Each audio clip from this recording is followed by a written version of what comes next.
شوہر سے محبت کا اظہار کرنا، اس کے ساتھ وفادار رہنا، اس کا احسان ماننا، یہ بھی بے حد ضروری ہے۔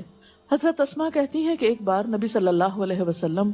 میرے پاس سے گزرے، میں اپنی سہیلیوں کے ساتھ تھی، آپ نے ہمیں سلام کیا اور ارشاد فرمایا،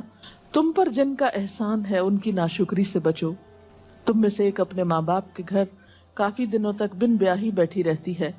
پھر اللہ تعالیٰ اس کو شوہر عطا کرتا ہے، اولاد دیتا ہے، اور ان سارے احسانات کے باوجود اگر کبھی کسی بات پہ شوہر سے ناراض ہوتی ہے تو کہہ اٹھتی ہے، میں نے تو کبھی تمہاری طرف سے کوئی بھلائی دیکھی ہی نہیں۔ تو یہ جملہ ناشکری کا جملہ ہے جو عورت کو نہیں بولنا چاہیے۔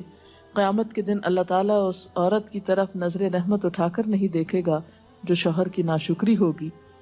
اور عورت کے اوپر لازم ہے کہ وہ اپنے گھر بار، مال و اسباب اور اپنی ذمہ داریوں میں شوہر کی مددگار رہے، شوہر کی وفادار رہے۔ آپ صلی اللہ علیہ وسلم نے فرمایا، قریش کی عورتیں کتنی اچھی عورتیں ہیں جو بچوں پہ بہت مہربان اور شوہر کے گھر بار کی حفاظت کرنے والی ہیں۔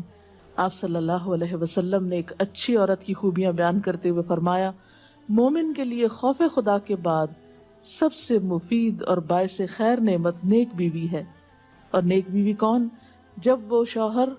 اسے کسی کام کے لیے کہے تو خوشی سے کر دے، جب اس پہ نگاہ ڈالے تو اسے خوش کر دے، جب اس کے بھروسے پہ قسم کھائے تو وہ اس کی قسم پوری کر دے، جب وہ کہیں چلا جائے تو اس کے پیچھے اپنی عزت و آبرو کی حفاظت کرے، اور شوہر کے مال و اسباب کی اور ان سب چیزوں کی نگرانی میں شوہر کی خیرخواہ اور وفادار رہے۔ ویڈیو کے نیچے سبسکرائب کے بٹن پہ کلک کریں، بیل کے آئیکن پہ کلک کیجئے تاکہ ہر نئی ویڈیو کی نوٹیفیکیشن